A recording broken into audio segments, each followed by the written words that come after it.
Oásis, o podcast de Gladir Cabral. Este é o podcast Oásis. Eu sou o Gladir Cabral.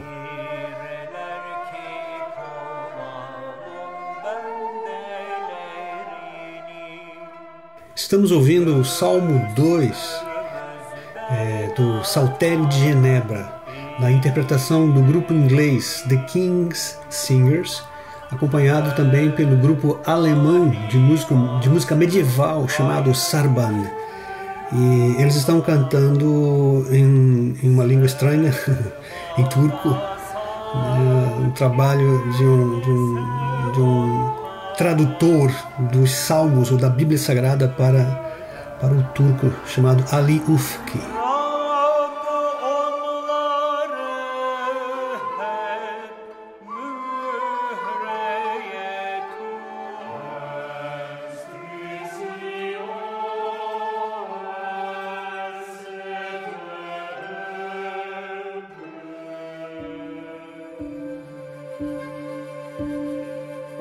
Tu venceste, Galileu. Essas foram as palavras do último imperador romano pagão, Juliano, conhecido como o Apóstata. Ele renegou a Jesus Cristo, mas viu-se derrotado no ano 360 depois de Cristo. Ele foi educado na fé cristã, mas tentou reavivar as velhas tradições da religião romana. Dessa forma, ele despojava os bens da igreja, ele perseguia a igreja cristã no seu período de governo, ele proibia que os cristãos fossem defendidos no tribunal e ele proibia também que dessem aulas nas escolas. E tentou várias vezes reconstruir o templo de Jerusalém como uma forma de impedir o crescimento da fé cristã ou tentar fazer renascer a fé judaica. Na guerra contra os persas, Juliano foi perseguido e acabou sendo mortalmente ferido por uma flecha. E foi ali, nesse momento que recebeu a flechada, que ele disse: "Tu venceste, Galileu." Assim, ele morreu aos 32 anos, sem filhos e depois de apenas 20 meses de governo.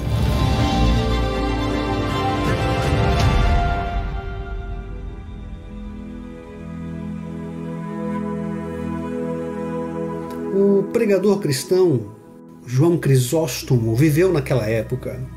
E ele escreveu certa vez que Cristo edificou a sua igreja sobre a pedra e nada pôde derrubá-la.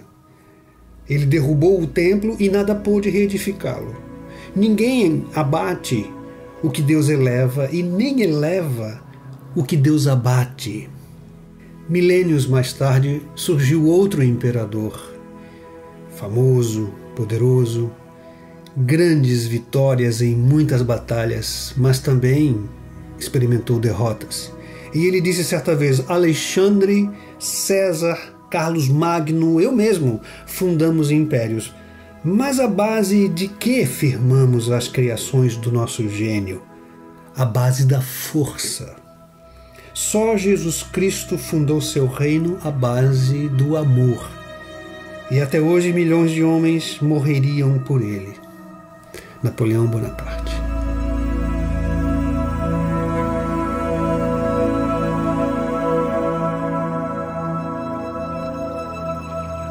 Vou fazer agora a leitura do Salmo 2, Salmo de número 2, que começa assim: Por que se amotinam as nações e os povos tramam em vão? Os reis da terra tomam posição e os governantes conspiram unidos contra o Senhor e contra o seu ungido e dizem: Façamos em pedaços as suas correntes, lancemos de nós as suas algemas. Do seu trono, nos céus, o Senhor põe-se a rir e caçoa deles. Em sua ira os repreende, e em seu furor os aterroriza, dizendo: Eu mesmo estabeleci o meu rei em Sião, no meu santo monte. Proclamarei o decreto do Senhor. Ele me disse: Tu és meu filho, eu hoje te gerei. Pede-me e te darei as nações como herança, e os confins da terra como tua prosperidade. Tu as quebrarás com vara de ferro e as despedaçarás como a um vaso de barro. Por isso, ó reis, sejam prudentes, aceitem a advertência, autoridades da terra. Adorem o Senhor com temor, exultem com tremor. Beijem o Filho para que ele não se ire e vocês não sejam destruídos de repente, pois num instante acende-se a sua ira. Como são felizes todos os que nele se refugiam.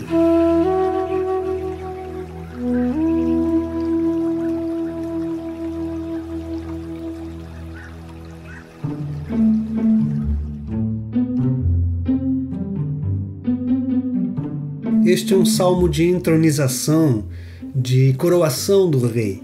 Muito provavelmente quase todos os reis de Israel foram entronizados ao som do cântico deste salmo. E Walter Brueggemann destaca vários gêneros, né, dos salmos. Ele fala, por exemplo, do gênero de lamento, né, lamento individual, lamento coletivo. Ele fala dos hinos de louvor que há nos salmos. São gêneros, são tipos diferentes de salmos. E existiam os salmos de sabedoria, né, os salmos sapienciais, e os salmos de rei, os salmos de celebração, de coroação de um rei. Então este é o caso do Salmo 2. Agora, é preciso lembrar nesse momento que a monarquia não foi uma ideia original do coração do Senhor. Se nós lermos lá no livro do profeta Samuel, nós vamos ver como o Senhor resistiu a essa ideia, como ele entendeu que se tratava de uma rebeldia, de uma rejeição. Não de uma rejeição dos juízes que naquela época lideravam o povo, mas uma rejeição da própria autoridade do Senhor. E aí acabaram criando, né, esse estilo monárquico, essas monarquias, porque os outros países estavam vivendo assim, se governando dessa forma. Israel não queria ficar para trás, de forma que o Senhor tolerou isso, permitiu isso. Assim também a própria ideia de um templo, né, de um templo oficial, de um templo fixo, feito de pedras, um templo acastelado, não foi um plano de Deus originalmente, porque ele preferia a mobilidade da tenda, do tabernáculo, como até então se costumava adorá-lo, né? Entendas? O povo fazia as tendas em determinados lugares e ali Deus era adorado.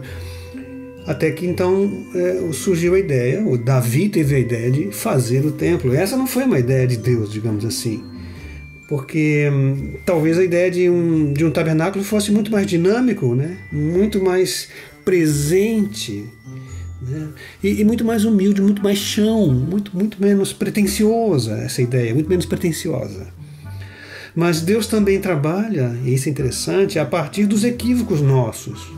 Deus trabalha a partir dos nossos enganos, corrigindo, sem nos abandonar jamais, sem nos deixar a própria sorte, as nossas próprias inconsequências. O Robert Alter, o biblicista, também crítico literário, ele falou dessa certa pretensiosidade do Salmo, digamos assim, não de pretensiosidade, mas de um indício de alguma coisa assim, quando ele comenta que Sião é uma montanha modesta, um monte modesto, no topo do qual assenta-se uma modesta cidade fortificada, a capital de um pequeno reino rodeado por vastos impérios. Ainda assim, o poeta ousa imaginá-la como a cidade escolhida de Deus, divinamente apontada para ser a rainha das nações e o esplendor da humanidade. Então, é de certa forma uma ideia pretensiosa, né? desse povo tão pequeno, tão singelo, e simplesmente vir com essa ideia de que ali haverá, que aquele seria o centro do mundo e o centro da história humana. O Salmo transita nesse terreno perigoso, dos nossos sonhos de sermos governados por Deus e das nossas ilusões de tomarmos o governo em nossas próprias mãos. O Salmo transita nesse terreno perigoso e, de uma certa forma, corre-se algum risco. O risco de cair na ideia do tribalismo, da religião da minha tribo, do meu povo, da minha aldeia, e achando que talvez fosse esse governo superior a todo o resto. Não é por acaso que o Salmo 1, que é centrado na Torá, na lei do Senhor, vem antes do Salmo 2, que é o Salmo da monarquia, o Salmo do rei. Porque sem a lei não há governo, sem a Torá, sem a Constituição, sem as Escrituras, não há governo, não há nem o próprio anúncio da mensagem do Messias, do Salvador. Portanto, a nossa leitura do Salmo 2 deve transcender essas visões limitadas, que interpretariam, de repente, o Salmo como tendo a ver apenas com o povo judeu, apenas com o povo de Israel daquela época, apenas com uma nação especificamente. Mas o Salmo 2 é maior do que isso, não tem a ver nem com essa tribo, nem com aquela nação, nem com essa denominação eclesiástica, nem aquela, nem com o próprio protestantismo, se fôssemos englobá-lo. É bem maior. É um salmo dirigido a todas as nações. É um salmo que tem como escopo, como visão, toda a história humana. Portanto, eu creio claramente, a partir dessa proposição de leitura que já vem de Agostinho, não é? Proponho a ideia de que, na verdade, o Salmo fala do Messias e o Messias é Jesus. Então eu entendo o Salmo, para mim, a partir do olhar de Jesus. Ele é a chave que me ajuda a entender este Salmo. Jesus é o Messias, Jesus é o ungido e mais ninguém. É claro que no tempo do rei Davi, Davi foi ungido para governar, e é claro que seus descendentes, seus filhos foram aceitos, reconhecidos como ungidos igualmente, a família de Davi. Mas mais tarde as coisas mudam, não é?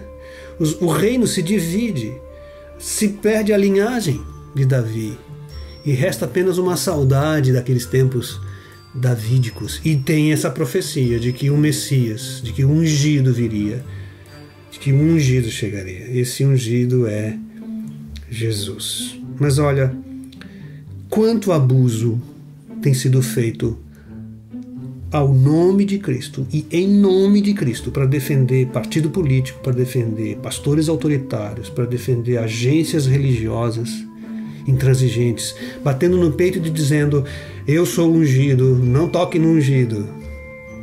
Só Cristo é o ungido. Ninguém ocupa o seu lugar. Então, opor-se a isso, opor-se ao Messias, colocar-se em resistência ao Messias é que é o equívoco, é que é o ridículo. É provocar o riso de Deus. É isso que o Salmo diz. As nações tramam, as nações se levantam e Deus ri. Então essa é uma imagem muito interessante do Salmo 2. Esse Deus que caçoa das nações, esse Deus que percebe o ridículo da condição humana, que quer resistir a Ele, resistir ao seu amor, resistir à sua graça. Que burrice enorme é essa? Resistir ao favor de Deus. E essas nações acabam dizendo querer se livrar das correntes, né? Eles falam nesses termos, né? Façamos em pedaços as suas correntes, lancemos de nós as suas algemas, como se o governo de Deus fosse alguma coisa muito tirânica, pesada e terrível, quando na verdade o propósito de Deus é o seu amor, a sua misericórdia, a sua compaixão por todos os seres humanos, por todos os seres humanos, por toda a humanidade. E por isso se entende uma outra imagem. Tem essa imagem do Deus que acha ridículo, do Deus que ri, mas tem uma outra imagem no Salmo que é impressionante, né? Que é a imagem do beijo. quando o salmista recomenda, aconselha as nações, aos reis da terra, olha, beijem o filho, para que ele não se ire. Beijem o filho. E talvez seja essa a grande mensagem do Salmo para nós. Beije o filho, beije Jesus. Receba-o, aceite-o, acolha-o. Esse governo abençoado, amoroso do Senhor Jesus. Beije o filho. No entanto, lembrando as palavras do sábio Kierkegaard, que fazem ecoar o versículo 11 do Salmo, adorem o Senhor com temor e tremor. Esse reconhecimento, né, do amor de Deus nos faz tremer e nos faz temer. Vamos ouvir de novo mais um pedaço do Salmo 2, só que dessa vez numa outra versão. Nós vamos ouvir esse Salmo do Saltério de Genebra, o Salmo 2 do Saltério de Genebra, cantado por um coral e um salmo escrito por Claude Godimel, que é um dos mais importantes músicos e versistas, né, da época do calvinismo, né? Então, uma das figuras mais importantes do movimento protestante, do Calvino, né? Porque ele cooperou nesse esforço enorme de pegar os salmos e transformá-los em versos e musicá-los, né? Então vamos ouvir mais uma vez este hino, Salmo de número 2, Saltério de Genebra.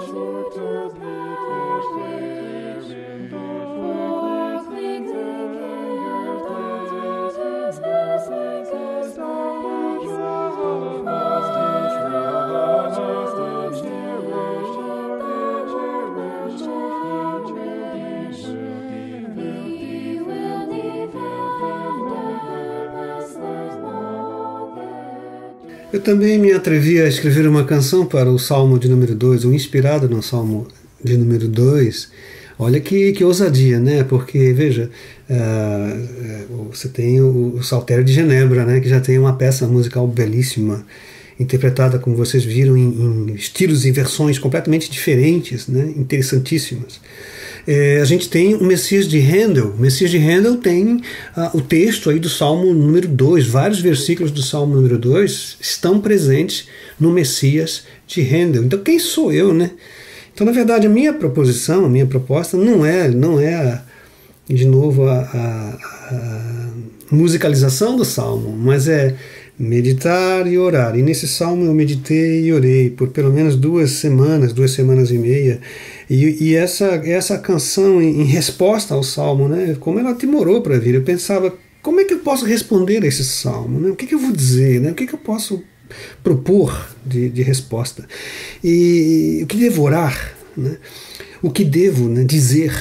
Então eu tentei focar em 2 aspectos. Eu tentei focar a canção na resistência contra o governo do Messias, a resistência das nações, que é uma coisa que está presente no Salmo, né? Como as nações não querem saber desse Messias, não querem. E também foquei, em segundo lugar, no diálogo entre o Pai e o Filho, um diálogo entre o Pai eterno e o Filho amado, um diálogo que nos diz respeito, porque afeta a nossa vida presente, tem a ver com o nosso futuro. É um diálogo que vem alimentar a nossa esperança de que a história possa ser transformada por um belo momento de abertura messiânica, de transformação da terra, de transformação do mundo em Cristo Jesus, pela força do amor de Cristo Jesus, como bem lembrou Napoleão Bonaparte, pela força do amor revelado em Cristo Jesus. Então eu queria que você ouvisse a canção com bastante, com bastante, eu não diria condescendência, né? Mas com alguma paciência, que você ouvisse a canção, compreendesse um pouco as limitações desse músico aqui, mas que você ouvisse essa maneira, né, de responder ao Salmo.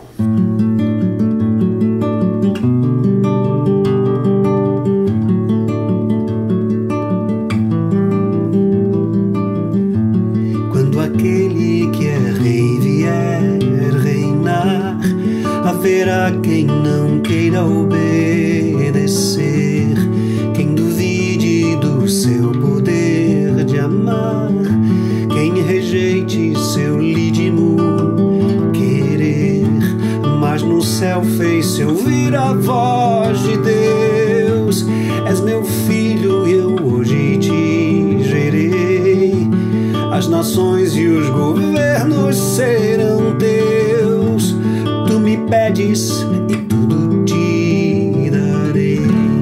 Quando aquele que é rei vier reinar, há de enfim receber adoração.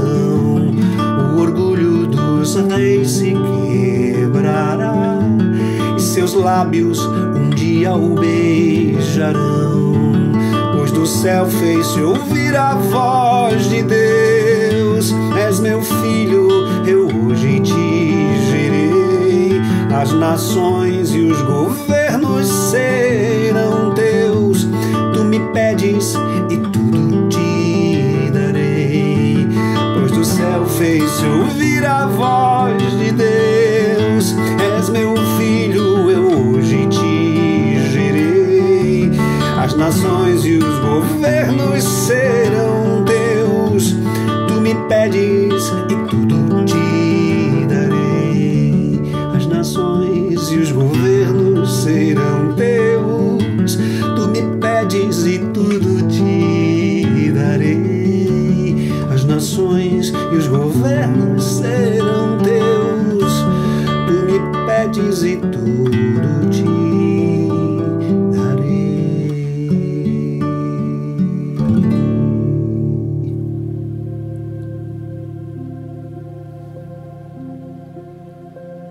Muito bem, eu não poderia terminar este terceiro programa, né, Oásis, esse podcast, sem fazer uma oração, sem convidá-lo a uma oração, né? Convidá-lo a uma oração, a buscar a presença do Senhor e a pedir a graça do Senhor, não apenas por sua vida pessoal, o que você deve fazer realmente também, mas por toda a terra, por todo o mundo, já que nós vivemos numa época de tensão, uma época de desânimo global, uma época de tantos autoritarismos, de tanta violência surgindo, de tantas rebeldias entre as nações, de tanto conflito. E tudo isso vai nos deixando bastante aflitos, né? Aflitos, orando pelo destino da terra. Então aproveite, separe um tempo, busque um canto e ore pelas nações, ore pelo nosso mundo, ore pela nossa humanidade. Eu vou fazer uma breve oração agora.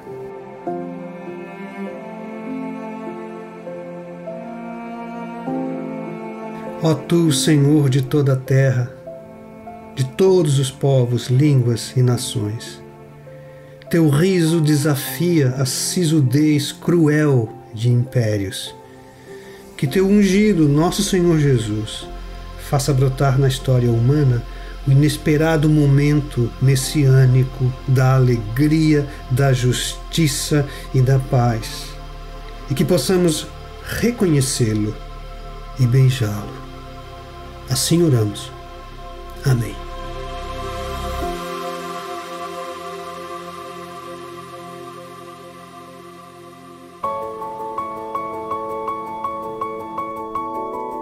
Oásis, o podcast de Gladir Cabral. Contato e sugestões gladircabral.com.br.